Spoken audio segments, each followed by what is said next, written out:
I couldn't have imagined a better start to the year than what I've had so far the first 3 days. PR, whole bunch of PRs, new lifts, new challenges, which means soreness everywhere, shoulders, upper back, mostly very sore. The snatches are different to the cleans. They really are. Yesterday, the 70 kilo PR had me feeling wrecked. Also, yesterday was in the back of a night shift. Today, I'm going to a day shift. So, quick turnaround between nights and days, which doesn't make things easier. I've just slept 11 hours, woken up, and I'm feeling destroyed.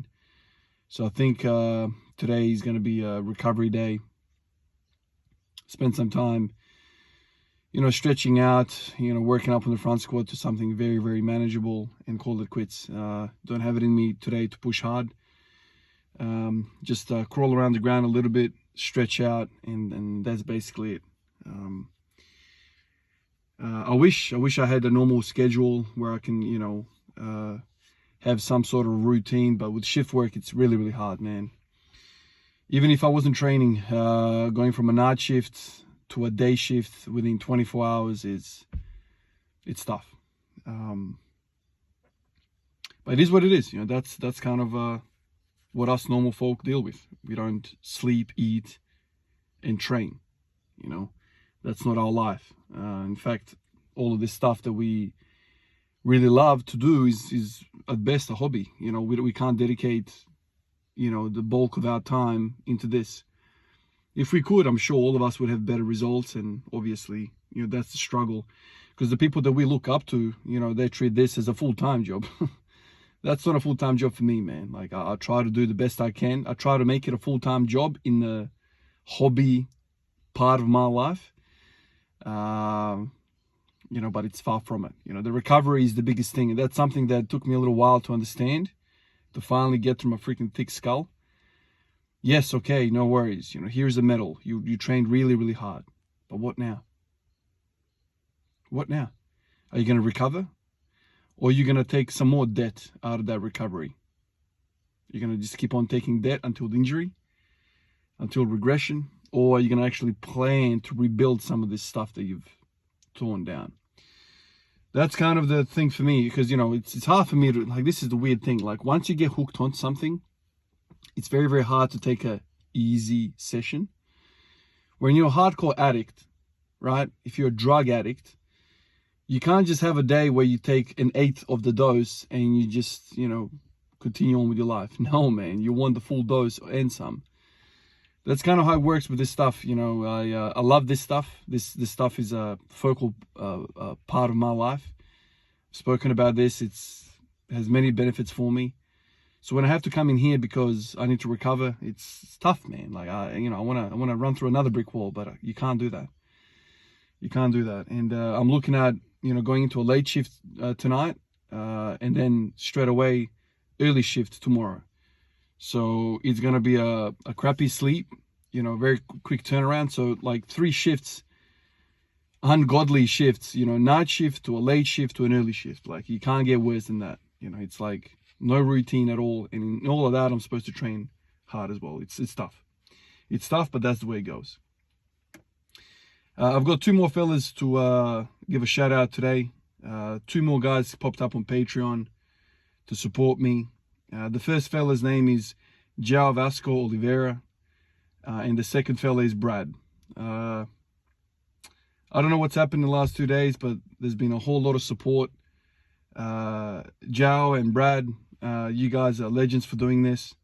It really does put a smile on my face. It really does make me feel appreciated. It's a really, really cool thing. I don't know what it is, but recently in the last month, I don't know why, but I've been getting some hate. A few days ago, some guy messaged me and accused me of taking drugs, and that's why in the last month or so I've had progress. It's come on, man. I've been plateauing for such a long time.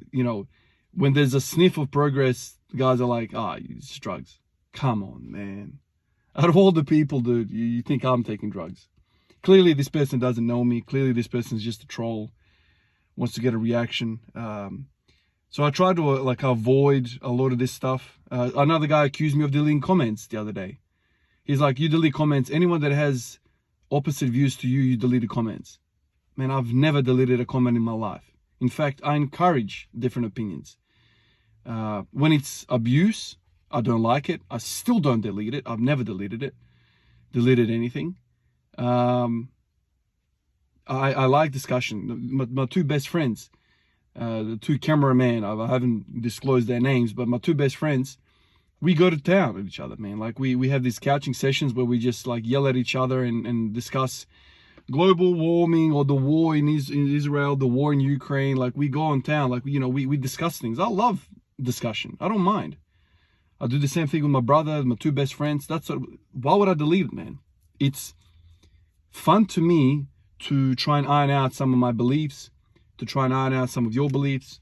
So this idea of deleting comments, I don't understand where that's come from. But this guy's clearly saying, you know, on the forums, he goes to me, on the forums, there's been lots and lots of people saying the same thing, that you deleted comments. I'm like, what? Is that just an empty statement, or is there really a crowd of people that have had their comments deleted? The only thing I can think of is that if you use foul language on YouTube, like I have weirdly had some of my videos taken down because I said certain words.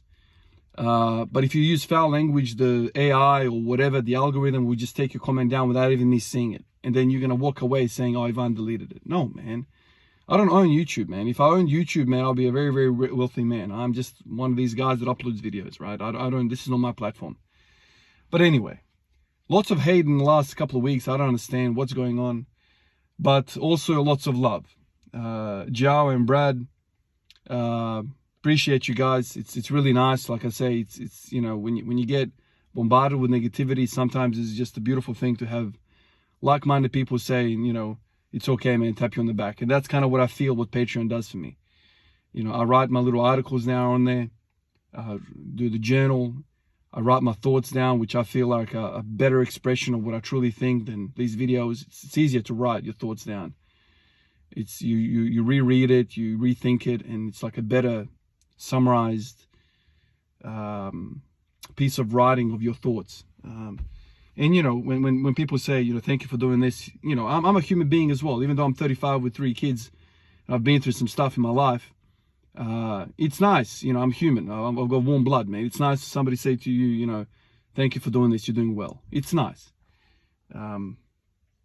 My own job, nursing job, you know, there's guys over there that spit at us. Drug addicts, violent guys, calling us on names, all that stuff. Like, you know, and I'm in a career where I'm helping people, right? I help people. So hearing a thank you from a patient also goes a long way, kind of like Patreon. It goes a long freaking way. Not even Patreon, like even you guys commenting on the videos and saying thank you, Ivan. Like, you know, I'm human, man. Like, I also have mental health, you know, and these types of gestures, you know, pick me up. So Joe and Brad, appreciate you guys. It really does mean a lot to me. All right, guys, let me get out of here and go to work, and I'll catch you guys in the next one. Peace out.